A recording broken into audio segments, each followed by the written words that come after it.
guys, welcome to another Flash interview. And I have a special guest, hence the hat. Today, we have everyone's favorite bullfighter, Malcolm Dempsey.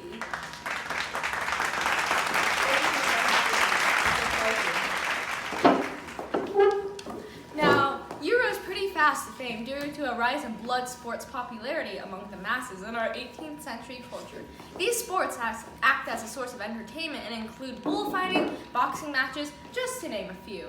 Now, I think to the audience, they're all wondering what a rising star such as yourself does in their spare time. Of course, since Lent is only a few weeks away, I've been attending Carnival almost daily. Festivals such as this one really does give us commoners a break from our mundane and monotonous life. I mean, why would anyone want to miss out on lovely entertainment and getting our frustrations sorted? I mean, we all know that these few weeks before Lent are the only times we can openly criticize those above us and pelt people with apples, flour, and pig's bladder filled with water. The crude songs and the drinking also provide quite the excitement as well. Anyway, Malcolm, magazines and novels are quite the rage nowadays. So which one has caught your eyes lately? I absolutely love reading. The chapbooks are quite the family fave. Gotta keep religion in our lives, you know? And those things are full of Bible stories, prayers, and the lives of saints and amazing Christians. But we both know there's an occasional crude and funny one or two. Oh, how those things make me laugh. And the almanacs as well. They just include so much information, from rural crafts to useful plants. But if I had to pick an absolute all-time fave, I would have to say Virtue Rewarded, the novel by Samuel Richardson. I know it's a book for women, but by God, the way he appeals to morality through emotion is amazing. And it's so satisfying to see Pamela be rightly rewarded for her chastity and piety. Almost inspiring, as a matter of fact. Wow. That book was pretty great, but I'm more of a history of Tom Jones, a foundling guy myself.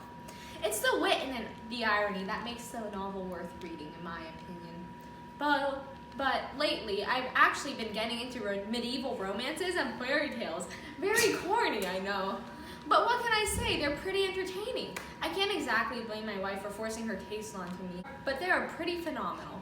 For now, we will take a short commercial break and we'll be right back with more answers from the one and only Malcolm.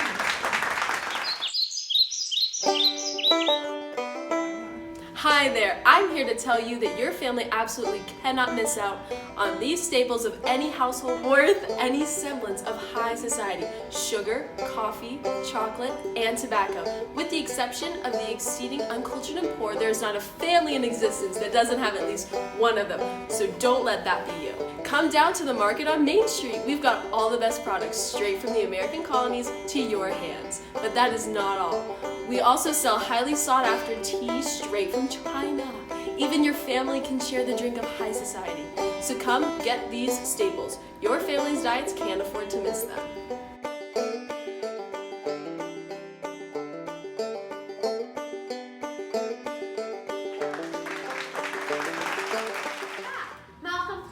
About this religious conversion that we've all been hearing about. Oh, of course. I went to one of Wesley's sermons the other day and it was absolutely life-changing. His words resonated with me more deeply and more spiritually than I had ever been spoken to my entire life. I'm sure there were a great many other common men who felt the same, especially when he drilled into us that all could be saved solely through God's graces. It wasn't like I had experienced religion before.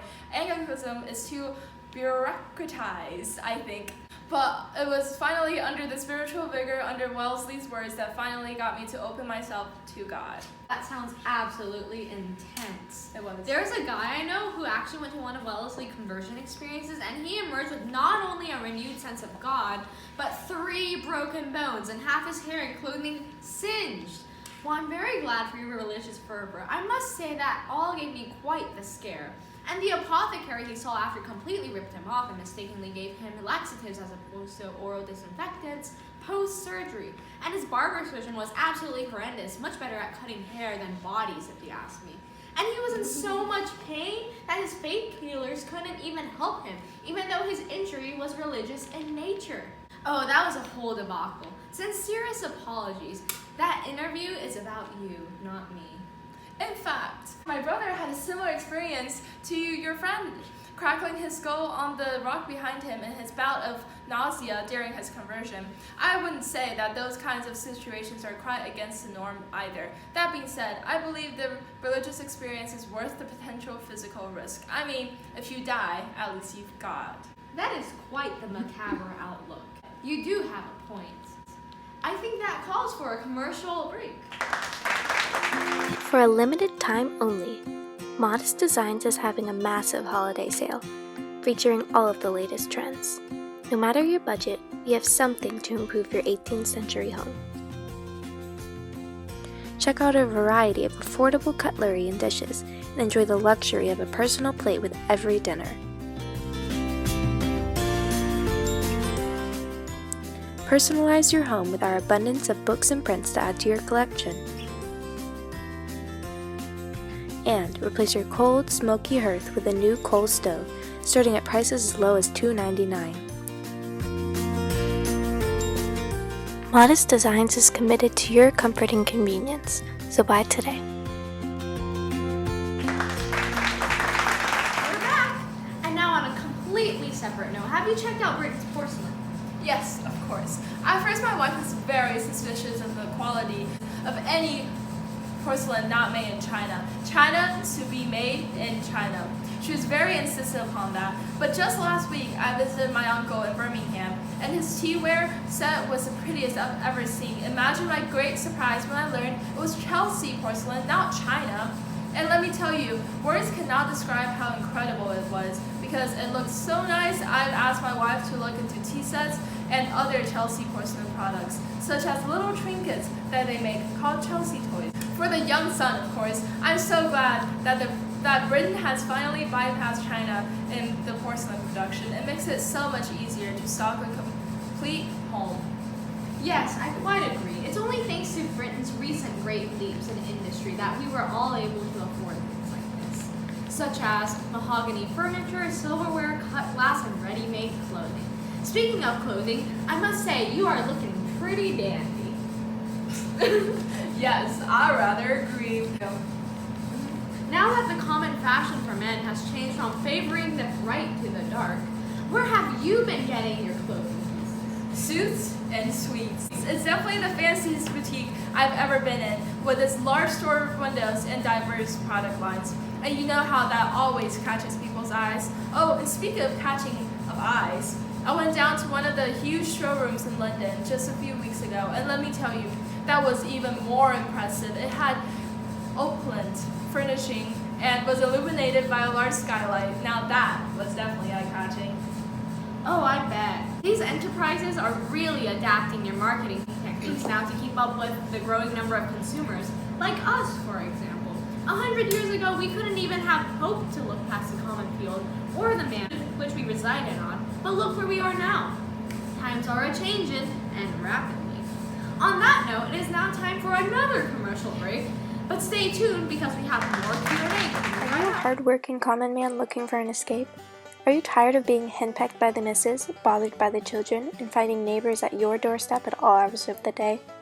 Do you just want some testosterone-laced solace away from the looms and the ladies, the girdles and the gossip?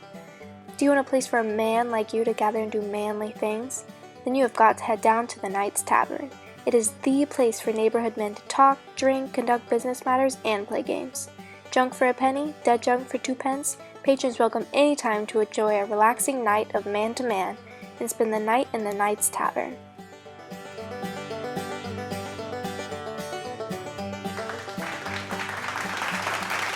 I recall you mentioning that you have a son. Tell me, do you let the tea come forth? Is he a good boy, a handsome boy like his father? Or is he the pansiest of pansies? Don't be afraid to hold back now. That little boy.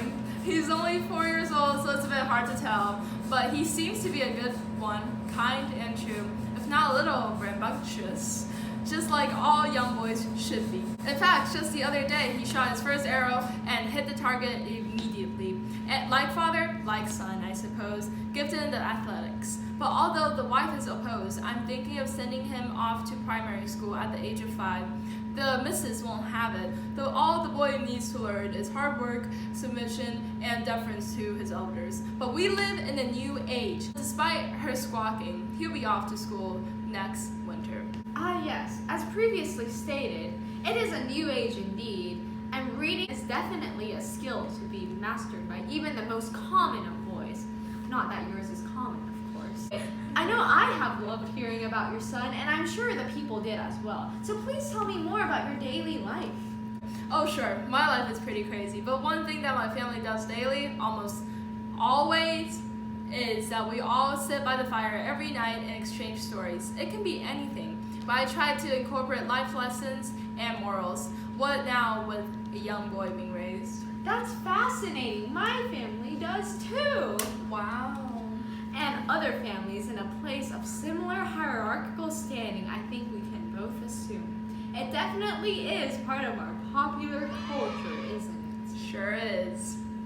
Now, I think that concludes it. Thank you for joining us.